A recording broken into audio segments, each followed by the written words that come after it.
What's up, Vanguardians? This is Jonathan SP Mindham here with the second of my Neonectar profiles.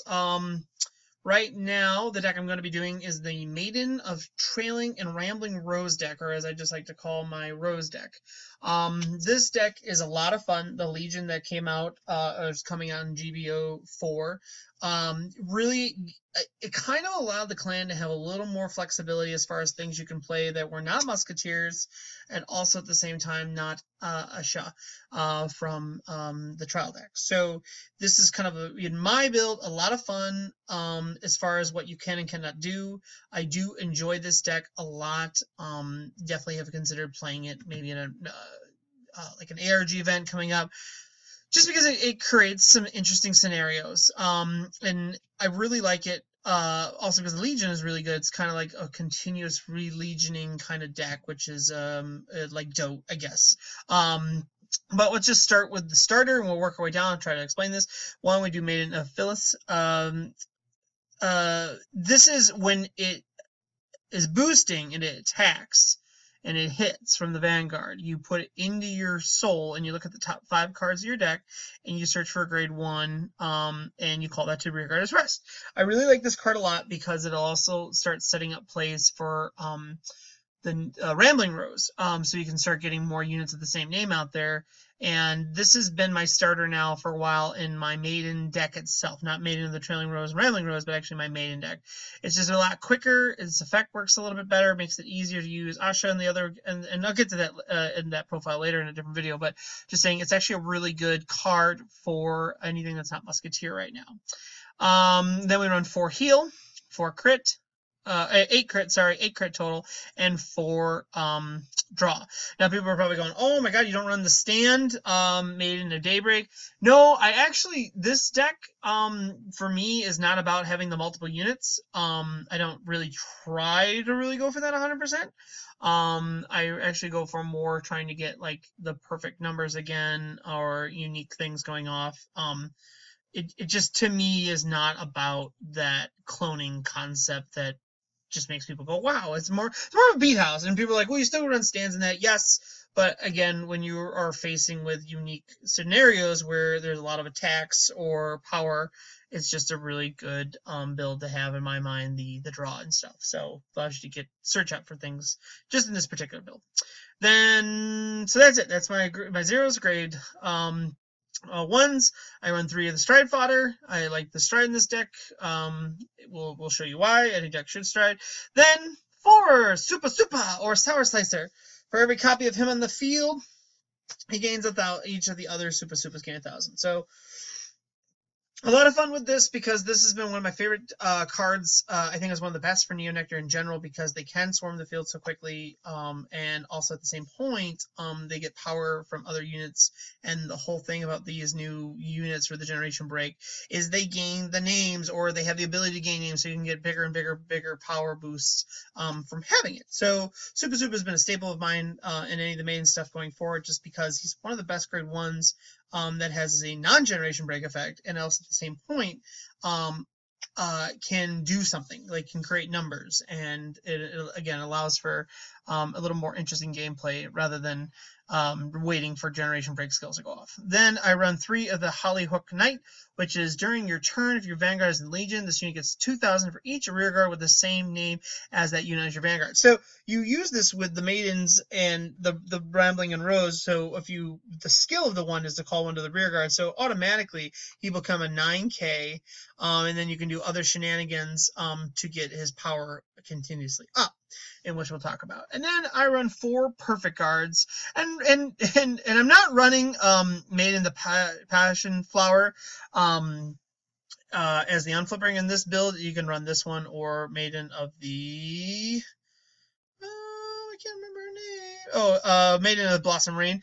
I do the non one because this deck isn't very counterblast heavy, and I would like to protect my rear guards from things like Dote, from Laurel, and things like that as much as possible. So it also, again, can be used in rear guards. It's just again, you don't need that unflip because you don't really counterblast. And I feel it's essential to the success of this deck is, you don't need as many counterblasts as you did before. So it's just a good card to have all around. Then grade 2s, we run 4 Made in the Flower Screen. This card is super, super good. Like, if this card, in my mind, is just so good because it allows you to take the name of, you choose a normal unit from your drop zone, put it on the top of your deck, choose one of your other units, and this unit will be regarded as that unit of the same name until the end of turn. So basically, this can become a Supa Supa. It can become one of your Legion mates, and it allows them to trigger off, say, Hook, or again, maybe become Supa Supa a little bit bigger. So it has multiple targets that work for it really, really nicely.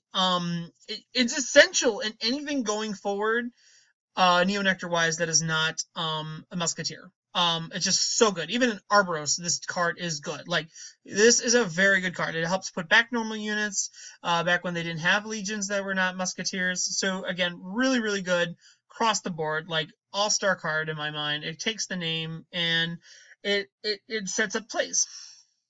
So again, this with like Hook, you already have maybe another one on another thing on the field, gives it an additional 4K, becomes an 11K, and you're going to town. So 11 on this is 20, you know, so it's not making the perfect number just yet, but it's getting there. It's really close.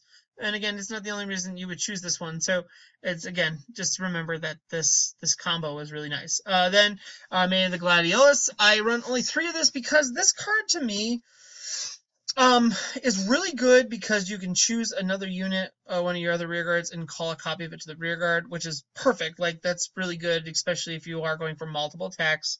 So that's why stands aren't necessarily 100% needed, but at the same time, it does fulfill a need to refill your columns and stuff like that. So I do like this card a lot, but again, at 3 is just right. Other than that, it gets a little spammy, and it's like, you really don't need to keep doing that effect. Then I've really been torn. Like, I went with Wisteria Knight because in testing, the effect makes people guard stupidly. And if that makes anything sense, it's just like people are so afraid, oh, I have 2 Wisteria Knights in the rear guards, and they each become an 11K attacker, which is not so bad, but still times it hits the numbers.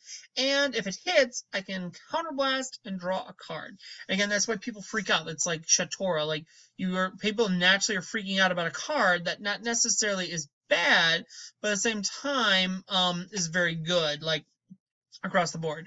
I was going with 4 Grace Knight. I preferred Grace Knight for the longest time because it was a 12K attacker, and I'm like, okay, you know, maybe in testing I'll go back to Grace Knight, because Grace Knight with just 1 Hook Knight creates 21. Like, I like that a lot on Generation Break. And it does create for better columns and things like that. But again, it's not necessarily the worst thing, you know, going between Wisteria and Grace Knight. I think I'm more favoring Wisteria now because it's newer and it's kind of got like this thing, and it counterblasts and it draws. So it just gives you a little more idea of, like, the more effects, the better. And, you know, they as a clan, Neonectar, they don't have many, they have a lot of draw cards, like Counterblast 2 draw cards. So this being a Counterblast 1, really just makes it a little more unique and also gets power. So I like where this is. I wish they would make more cards like this. Maybe down the road. All right, in grade 3s, we of course have 4 Made in the Trailing Rose. She has been around since set 5. She was the original boss of the clan. When she hits Counterblast 1, discard a copy of herself. Look at the top 5 and call 2 units from them and call them to rear guard. They do not have to be open. This card is so good on its own, just because it calls a whole column, essentially, is what you're thinking of it as, or you could call a whole front row.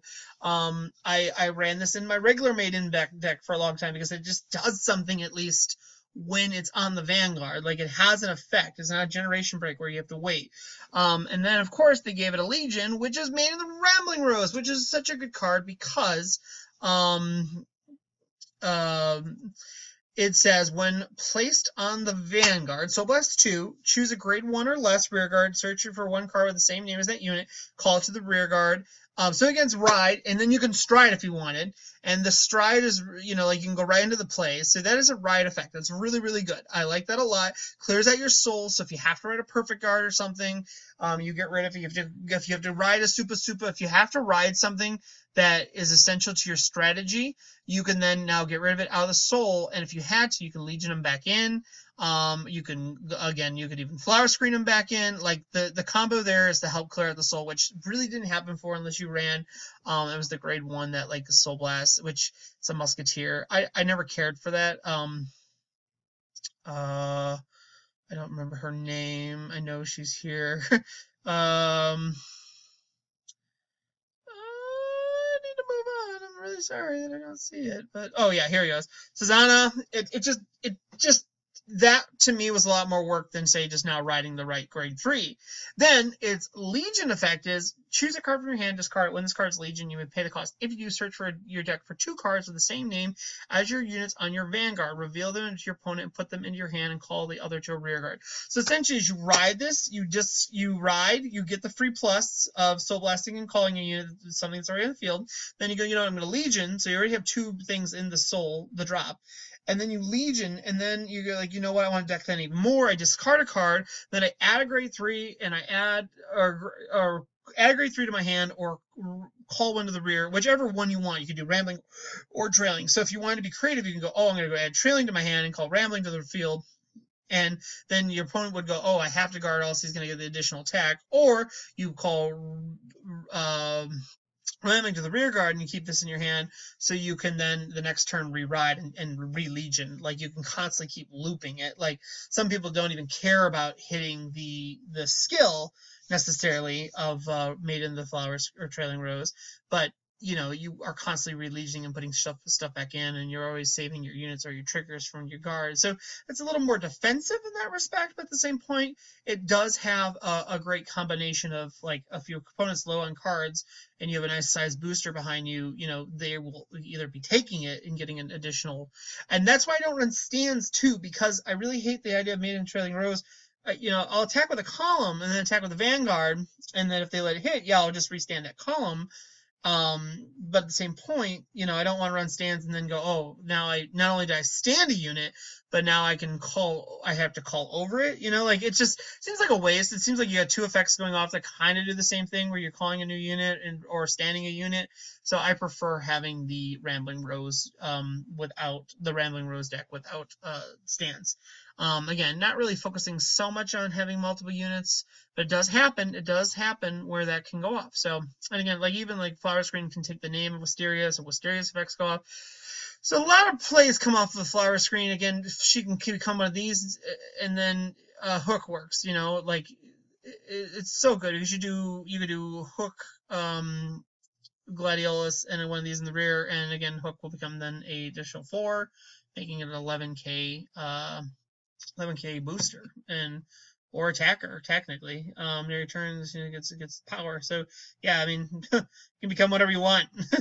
And then as far as strides go, strides are pretty simple. It's actually comparable to my musketeer deck, just because I feel this setup is almost like the same in respect, but we run one Ouroboros. We run one Primavera, because again, the deck doesn't counterblast, so this is a really good late game card. Sets up a lot of plays again, puts stuff back in. And then we run 2 Jingle Flower in this deck. Yeah, again, I only run 2 because I just don't feel the cloning is as essential in this deck as it is, say, a regular Maiden deck. So, but again, you can do it where everything gets power and stuff, because again, you run like Flower Screen, and it does allow for those setups. And last but not least, we run 4 Asha, which is really, really good because its effect is when you're at Generation Break, when you have 1, you flip another one.